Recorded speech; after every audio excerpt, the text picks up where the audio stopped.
Está se aproximando o dia do meu debate com Paulo Cogos, então eu tenho estudado bastante esse assunto do justnaturalismo teológico e das formas de refutar o justnaturalismo teológico. Inclusive, Paulo Cogos me mandou um recado. Primeiro ele me bloqueou no Facebook, depois pediu para outra pessoa postar no grupo Libertarianismo.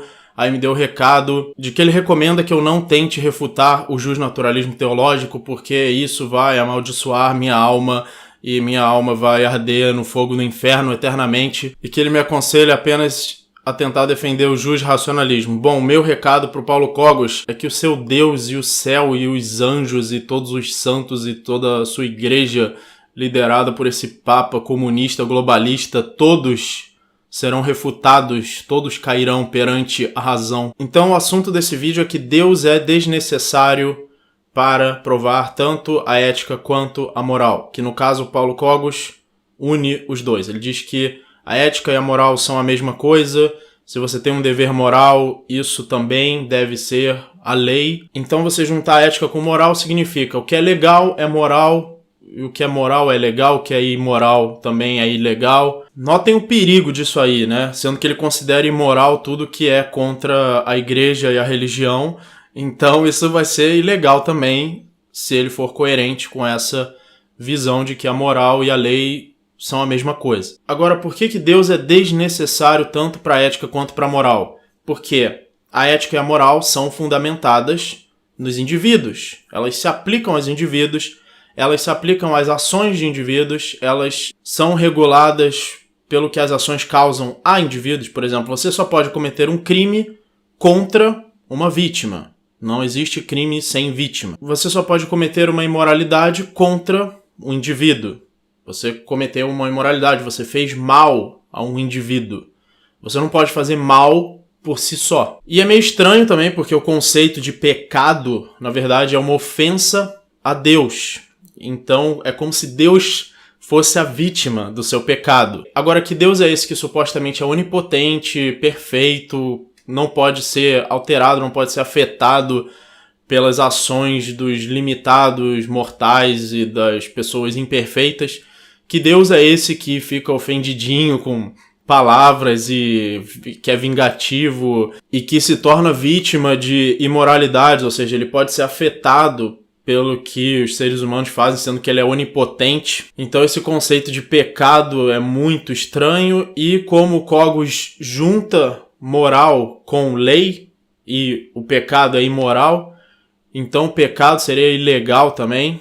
Eu queria que ele explicasse isso. E se ele acha que não, que pecado não deve ser ilegal, não deve ser considerado crime, então ele acha sim que a moral e a lei são duas coisas diferentes. Então parece que ele está se contradizendo, e ele vai precisar dar uma explicação disso aí, porque que ele está numa posição coerente. Agora, no que se fundamenta a ética e moral? No indivíduo. Até mesmo Deus é um indivíduo. Até mesmo se você achar que ele é vítima do pecado porque você ofendeu Deus e ele ficou ofendidinho e ele ficou brabinho e te mandou pra arder eternamente num lago de fogo. Até mesmo aí o indivíduo é a base da moral e da lei. Agora, se Deus determina que a moral é verdadeira e que a lei é verdadeira, e se a lei e a moral precisam de Deus para serem verdadeiras, isso significa que elas não se fundamentam no indivíduo, e que elas não são, na verdade, uma lei natural, elas são uma lei artificial, porque natural é exatamente aquilo que existe por si só, independentemente da vontade de indivíduos, ao contrário de artificial, que é algo criado pela vontade de um indivíduo.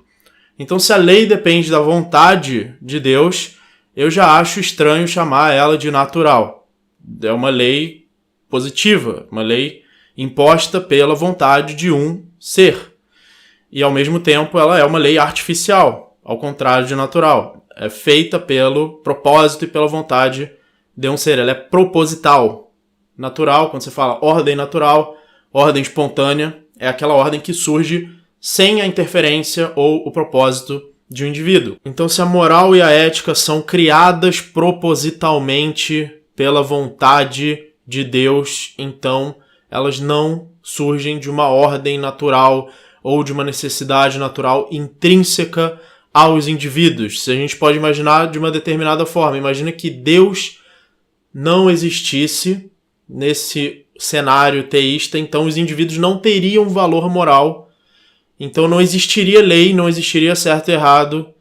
Só existe isso porque existe um Deus que está fazendo isso existir. Ou seja, os indivíduos não têm valor moral intrínseco, eles têm um valor colocado neles por um Deus. Isso pode ser interpretado como uma forma de relativismo, inclusive. Porque os seres têm valor relativos à vontade desse Deus e não absolutamente pela sua própria essência. Então, se você tem uma lei que é deduzida pela razão, como eu defendo na minha teoria, que é jusracionalismo, se pela razão você já pode deduzir uma lei, você já pode deduzir um único meio correto de determinar ações humanas como permitidas ou proibidas, como eu expliquei no meu vídeo, deduzindo a lei de propriedade privada, se você já pode provar isso pela razão, pela própria natureza, do que é o indivíduo, do que é a ação, que são, no caso,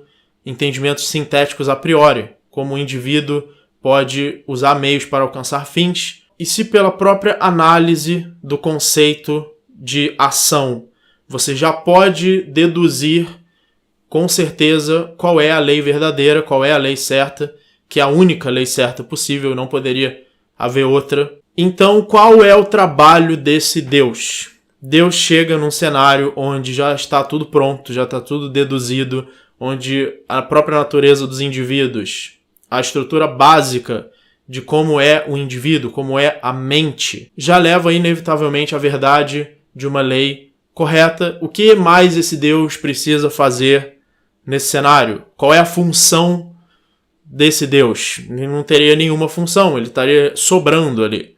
Você já tem o indivíduo consciente, a ação, você tem a lógica pela qual você pode deduzir que para uma lei se qualificar como lei, ela precisa ser coerente e a única lei que vai se qualificar é a propriedade. Então Deus chega nesse cenário, o que mais está faltando que esse Deus precise fazer?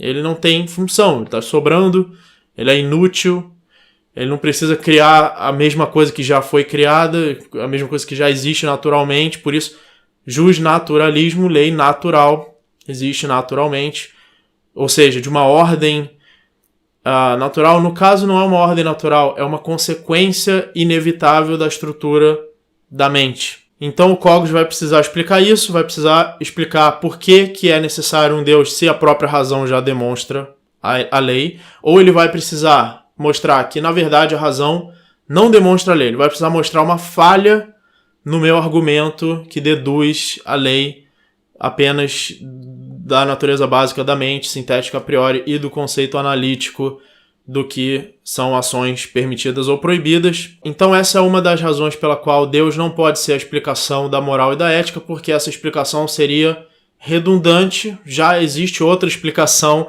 não há necessidade de colocar mais uma, quando aquilo já está explicado, e Deus ficaria sobrando, seria desnecessário, não teria nenhuma função. Então vamos ver como é que o Cogos vai explicar isso no nosso debate que vai acontecer em breve.